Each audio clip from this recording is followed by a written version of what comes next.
and welcome back to Literally Literary. If this is your first time joining us, be sure to check out our previous episodes. This episode, we will be continuing our discussion on Funeral for Flaca by Emily Prado. This episode, we had the chance to interview Emily Prado herself. We're going to go ahead and jump right into it now. Yes, we have a few questions that we came up with for the podcast, and then hopefully you could, we can get to all of them. I think we only have 5, but okay. Yeah. Okay. So the first one we wanted to ask you, first thank you for writing this. We all loved it.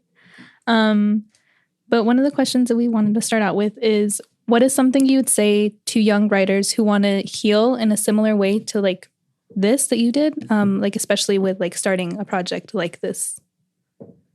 Well, thanks for reading the work and talking about it on the podcast.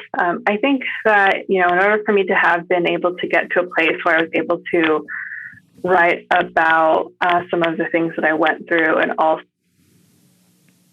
not only do that part, but then be part of being a writer, which is being able to sort of zoom back out and be objective and think about the collection as a whole, as opposed to some of the more emotional excavation that can happen with journaling.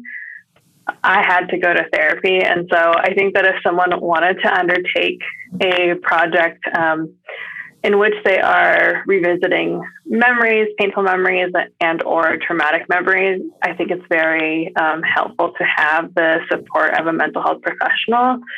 Because I do think that there is a lot of pressure to write about, pain and trauma.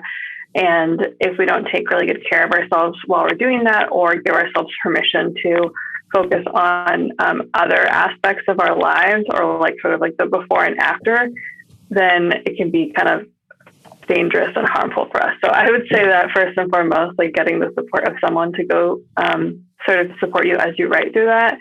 And then the other thing, is I would also say, give yourself permission to write about whatever you are called to. Even small moments, day-to-day moments have a lot of power. And so just because I have also written quite a bit about these sort of big moments doesn't mean that everything has to look the same way. Nice. Yeah. Thank you, Emily. I think that transitions really well into our second question, which is that your book brings to light and challenges stigmas that are related to mental health and abuse and other heavy topics like that. So do you feel that it is becoming slightly easier to speak about these topics now that the information is more accessible, the help more accessible? And what do you think we can do to challenge stigmas and bring awareness to these issues besides writing and talking about them? Yeah, I could say for me personally, it has become easier to talk about some of the different struggles that I've had, and also being more forthcoming with, for example, being diagnosed with bipolar disorder or with PTSD. And especially with the latter, that is a more recent diagnosis. And so I still think that I personally have some work to do on my end to get to know the diagnosis better and sort of what it can mean. And I think that, being open-minded, and whether it's someone has been diagnosed with something, or someone that they love, or a friend, approaching it with an open mind and coming to learn is really helpful, because I think that there have been so many negative portrayals of people with mental health struggles in media, especially I talk about one of my first understandings of what it meant to be hospitalized or put in a mental psychiatric support unit looked like, One Flew Over the Cuckoo's Nest or Girl Interrupted. And I think, that creates a lot of fear. And so if someone needs the support, it can be scary to want to go to a place when that's all that you have seen. And so I think that just being more open in general about what it looks like, what support looks like, it can look like going to a hospital. It can also look like having a psychologist that you do your medication with. There's a lot of different ways that we can support folks with mental health. And so I think it's a variety of educating yourself better about it. And I think also, a lot of times when we stigmatize others, it's because we don't know someone of a particular group, whether that is, because of their mental health status or race or gender. And I think that the more that we can expand who we know, and also especially with mental health, it is invisible often. You probably know someone who has struggled with mental health. And so just in general, knowing that someone also isn't their diagnosis, like that is one part of what makes them who they are, but it isn't everything. And so I just hope that folks can continue to talk about it and write about it and really just learn about it. And one other thing is that I'll mention is that if you are someone who has a mental health diagnosis, you also don't have to disclose that. And, just because I am here talking about it openly, that doesn't mean that everyone needs to or is ready to do that. And so I also want to name that and respect that too, because I think part of getting to know yourself is just where you're at, whether that's you wanting to learn more, being able to face it, or also just needing time to process still. Thank you. Yeah, I think a lot of really good points brought up there, especially self-educating so that we're not ignorant to what's happening and we're more sympathetic also if we're exposed to that. Go ahead, Vanessa. So on a lighter note, what has been your favorite part about the tour and promoting this book, or even just like writing the book in general? What has been my favorite part, you said? Mm-hmm. I mean, I think that one of my proudest accomplishments is just being able to have put out this book. One of the things that I talk about in the introduction of the book is how when I was a kid, I remember holding books in my hand and envisioning what it would be like to write a book. And I thought that everyone had that dream, but turns out not everyone does. But I did.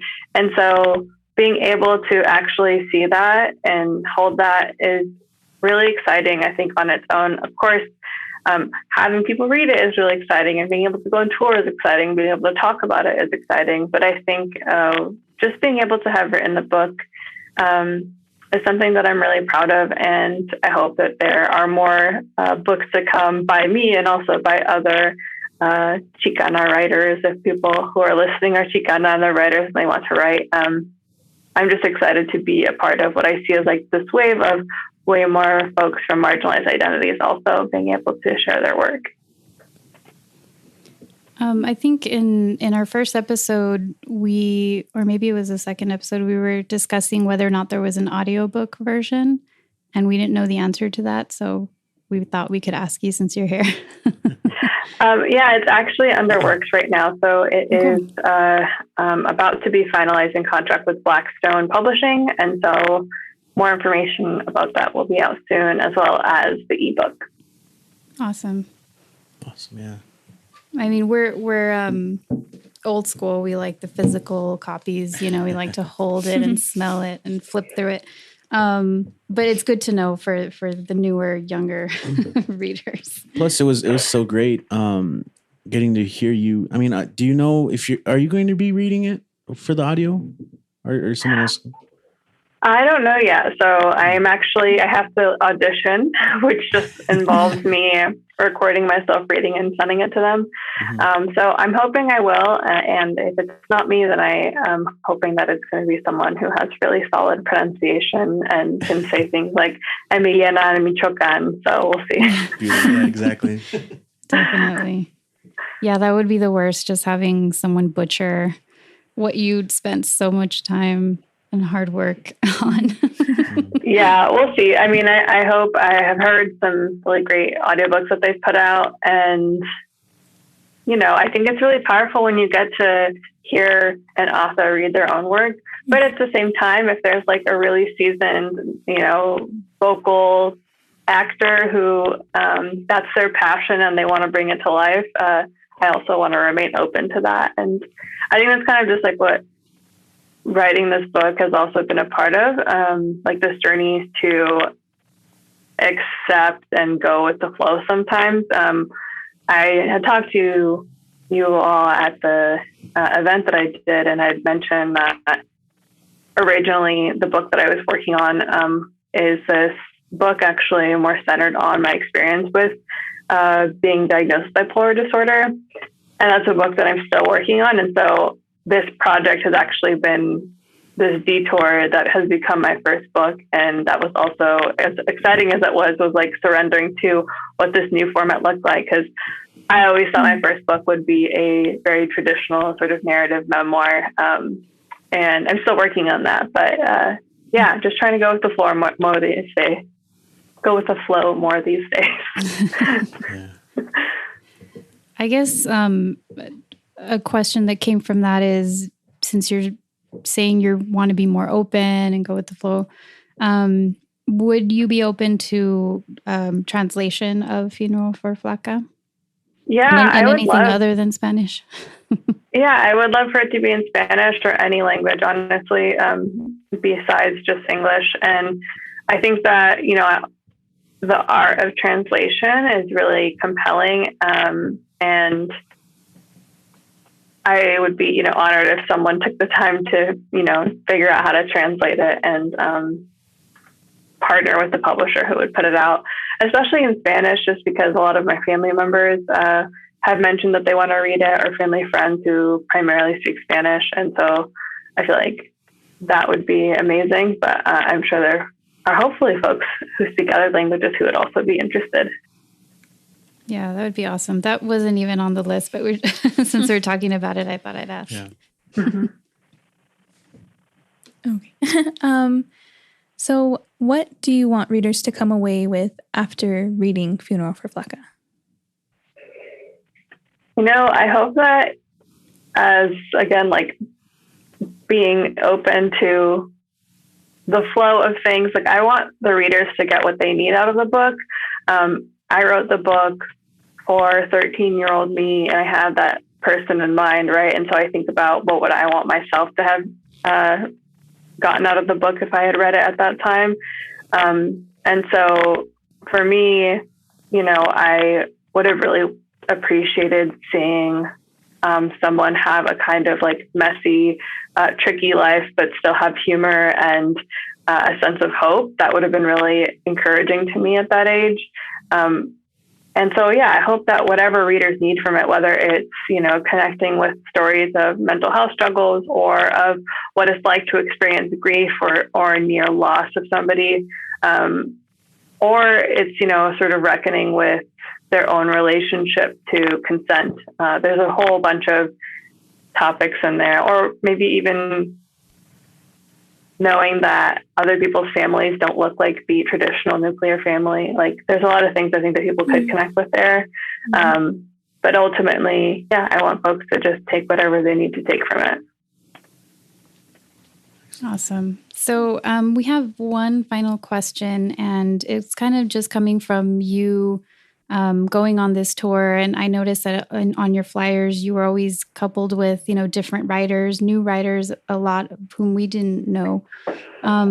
So the question is if you have any book or authors or poets that you would recommend for the podcast and its listeners. Yeah, I always struggle with like on the spot favorite or list questions. So I will try to answer these. Well, I think anyone who I was on tour with, I recommend that you check their work out.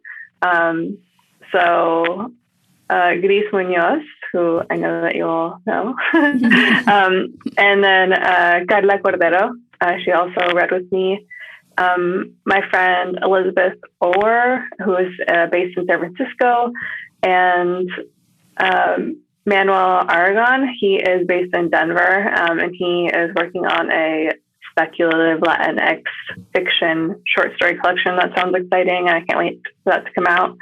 And then outside of that, I'm reading a lot of memoirs and essay collections right now because I am a graduate student in my MFA program at Randolph. And I'm reading works by authors like Miriam Gerba. I just read her book for the first time, Mean, and I love it so much. The structure is really interesting.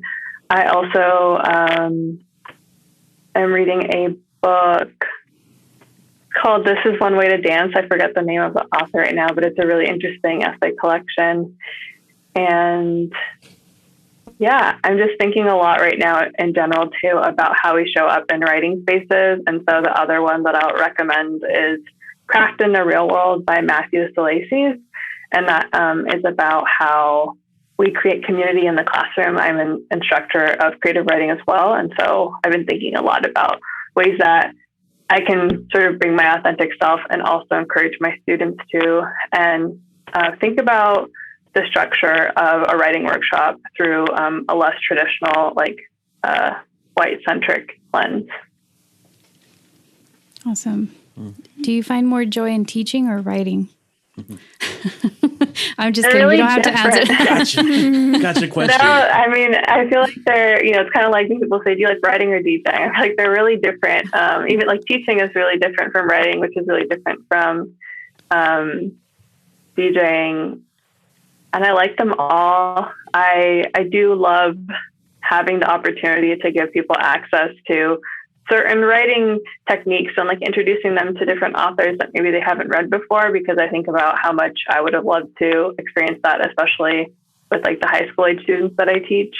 And I just love being able to support people in their own creating of stories, because I think a lot of writing community can be really supportive. And like I'm always saying, like we need more writers, especially from marginalized identities. So I love to be able to, cheerlead people in that arena. And I also still like being a writer. Of course. Mm-hmm. And I think it's really helpful. And we talked about this too on the podcast, but how you started your intro, I didn't grow up believing I could be a writer. And for your students to see you be that open and real, I think is helpful for them to also see themselves, becoming a writer so at some point. So, yeah, thank you. And that's also why I'm actually drawn to high school in particular, because I talk about in the book, I had a really hard time with school. I struggled with middle school and high school. I almost didn't graduate from 8th grade and had to repeat. And I like to also really openly share that, because I think that sometimes educators have a tendency to just sort of put people in boxes and not take the time to understand, if someone is acting out or seems disinterested, what is deeper and what is beneath that. And so I love being able to bring that into the classroom. And I know that when I see the sassy girl with her arms crossed, who's on her phone, I see myself sometimes, and I'm like, let's what are you into? Let's get you engaged in this, as opposed to just shutting down and assuming that they don't want to be there, because we don't know what's going on in their lives. So I do think that teaching brings me a very particular joy that writing alone doesn't always, but that's also why I like writing community, whether it's with my students or with fellow writers. Awesome. I think those are all the questions we had. We know that you have, speaking of DJing, a DJ event tonight, so we hope you have fun with that. I also just wanted to mention I will be updating the playlist eventually to actually go through and double check all the songs that are mentioned, because you're right, the Taquita song wasn't in there and I totally thought it was. So good catch. It wasn't intentional, and I just need to reread my own book. And if you notice any other ones, feel free to send them my way. Yeah, that was all Vanessa. I didn't want to. You guys made me. No worries. But now everyone who listens to the playlist after I update it will have you to pick. Oh, no. Thank you so much. We can't wait to read what you have coming up next. Mm-hmm. Thank you for having me. It's been a pleasure. Thank you. Thank you. Bye. Okay, bye y'all. Take care. Bye. You too. Thank you. Thanks for joining us on this episode of Literally Literary, brought to you by Border Census and Power at the Pass. This episode, we interviewed Emily Prado about her collection of essays, Funeral for Flaca. Stay tuned for our next episode. If you haven't read it, we hope we inspire you to pick up a copy. Follow us on Instagram at literallyliterary.ep and on Twitter at literallylitep.